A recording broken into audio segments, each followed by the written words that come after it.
Okay, pleased to get the win, to get to 5-1 against a team that's very good in the front. And that's a good front seven. They have been for the most part outside of a half of football, basically. Last week for them, they played guys tough up there. We knew it was going to be a tough matchup. We wanted to come in and win outside. We didn't as much as we'd like to. We won at times. We didn't play near as well in the passing game as we have. But obviously the story of the day is our defense to come out with 5 turnovers. And it's good for them. We needed that. It was much more important for this team to win like that and have a game like that for confidence after all the things our defense has been hearing about them, staff, players, everybody involved, to come out here and get 5 turnovers and harass the quarterback all day long and play against 2 great receivers that put up a bunch of numbers against a bunch of people was really good. Our special teams was phenomenal again. Has been the most consistent part of our game.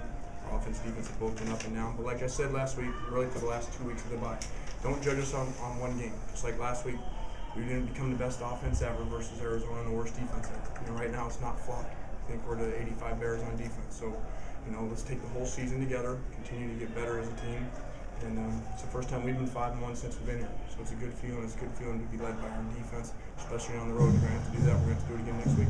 Dion Bailey obviously has a bright future, but he's a playmaker already as a freshman. Just talk about his performance tonight. Yeah, Dion was great. He's been great all year for us. Probably as consistent player as we've had. Great for him to be a freshman. We're on his way to being a freshman All-American. I think as you saw out there today, there was a bunch of freshmen and sophomores all over the place. And so if we can continue to find a way to win games with young players, that's the best thing you can have as a staff, for young guys that are going to be back and making a bunch of plays. 3 guys went out. What were you thinking on the first possession, whatever you were trying to do? What were you thinking? I was thinking that we had a great play. We practiced all week, which is their look. And unfortunately, we dropped the ball. We walk in the end zone and get an early 7-0 lead, knowing that we felt our defense would play really well. Why didn't you just go to the no-brainer field goal? Because that's no fun, You're on ESPN. You got to do something fun. And then you wouldn't have questions like that to ask me. No, I thank you for that.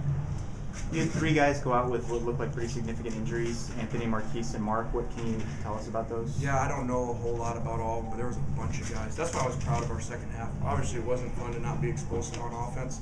There was a bunch of guys out. Mark was out. Curtis was out for a while. Marquise Lee was out with 6 minutes left in the first half. Demetrius Wright was out for the game. Anthony Brown was out for the game. Martin Coleman came in and out. So we were getting banged up there, and obviously just wanted that clock to run out there in the 4th quarter and get ready to go to South Bend. What's with Mark? What's his injury? Yeah, I don't know for sure. There's so many of them that just kind of ran together. So I was just trying to figure out who was there to get guys lined up and get our personnel straight. We were scrambling for a while.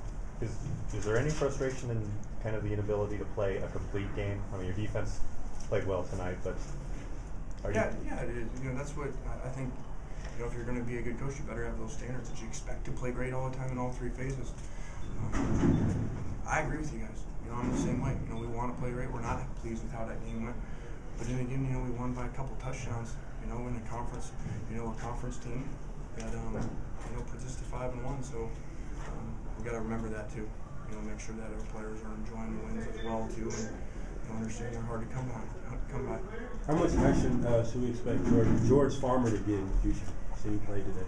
Not a lot if he keeps putting the ball on the ground. Unfortunately, we were trying it. We were hoping to get up a few scores so we could really, just hadn't carried the ball in games. And so the idea was it went perfect really, to let him run there in the 4th quarter, hopefully get a couple series there, and unfortunately put the ball on the ground. And that happens. It happens with freshmen, and that was our concern even with the kickoff returns with him. Touching the ball there in the game. It's always a concern with true freshmen. You see it all around the country. We've gone through it. Oregon went through it. It happens with the guys. And so hopefully you can get that out of your system and, get a win at the same time.